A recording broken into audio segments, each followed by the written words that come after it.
भारत के नाकाम चांद मिशन के बाद वफाकी वजीर बराए science and technology Fawad Chaudhry का भारत को मशवरा। फवाद चौधरी ने ट्वीट में कहा कि मोदी ने खलाई मिशन पर गरीब कौम के 900 करोड़ रुपए फूंक दिए। हमारा पॉइंट ऑफ व्यू ये है कि आप इतने पापड़ नहीं बेलने की जरूरत।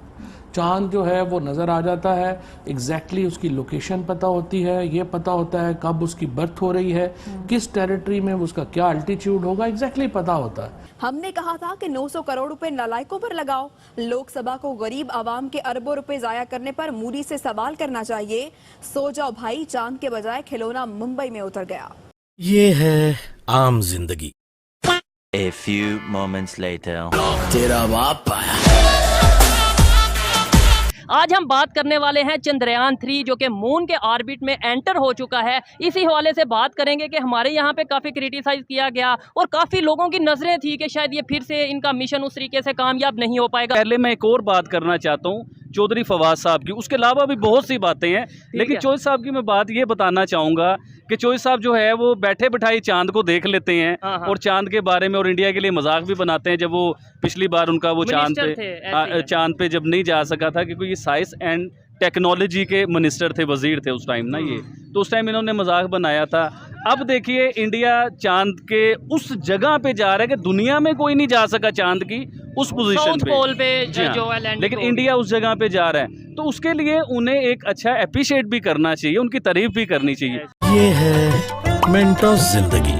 मेंटोस दिमाग की बत्ती जला दे।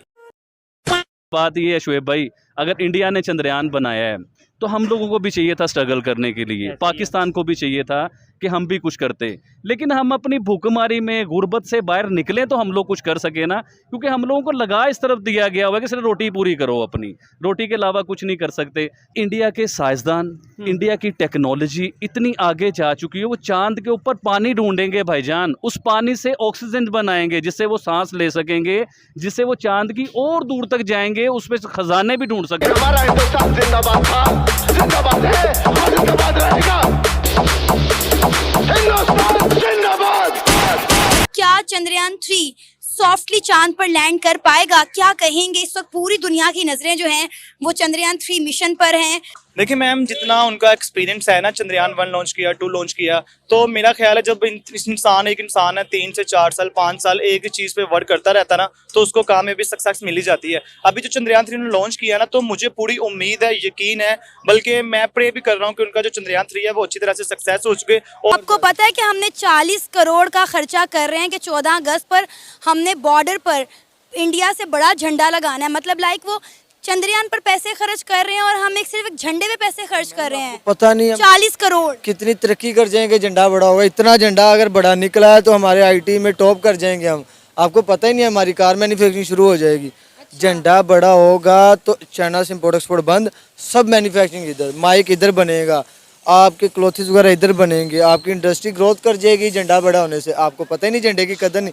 अगर डंडा हमारा इतना थोड़ा सा भी बड़ा हो गया बॉर्डर पर, तो आपको मालूम है ये लाइट्स वगैरह 150 रुपये में मिलेंगी। चंद्रयान क्या, ये चंद्रयान तो बात ही नहीं, हम डायरेक्ट एक बंदा अपना चांद पर भेजना शुरू कर देंगे। डंडा बड़ा होगा गलेल में डाल के। आपको पता ही नहीं कि डंडे की कदर क्या है। डंडा हमारा झंडा अगर इंडिया से इतना बड़ा हो गया तो हम आईटी में उसको मात दे देंगे।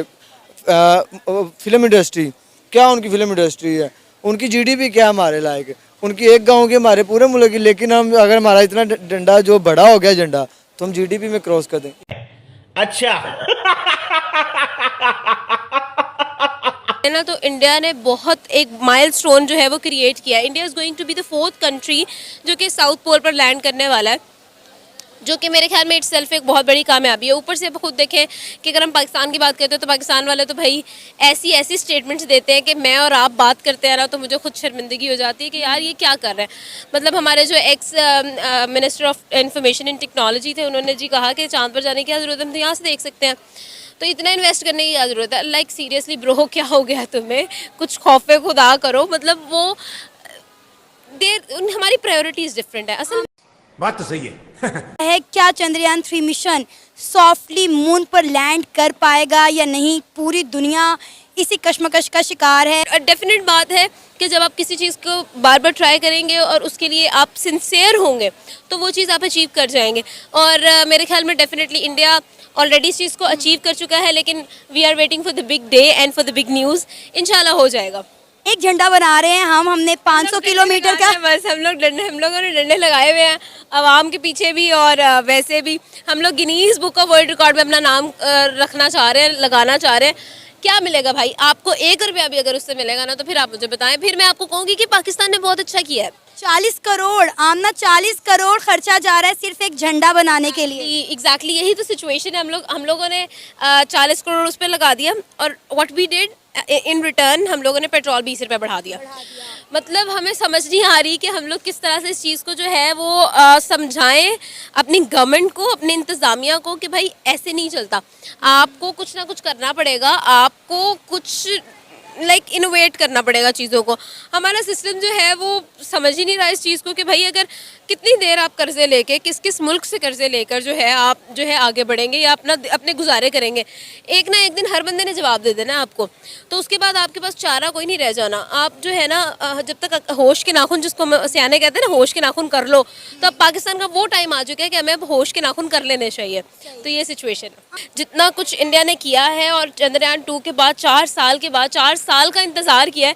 एंड मतलब अभी स्टिल मेरे माइंड में वो चीज़ है जब वो लॉन्च हो रहा था, द पीपल जिन्होंने वाकई में उसके लिए खून पसीना ये किया था, वो they were crying, they were out of words, मतलब कि दे वर स्पीचलेस ना। तो मतलब मुझे खुद फील हो रहा था कि यार इतनी मेहनत जब किसी ने की है ना तो इस चीज़ को होना चाहिए। लाइक फिर बनता है महाकाल का आशीर्वाद से, ठोकी दबा के लाइकों से।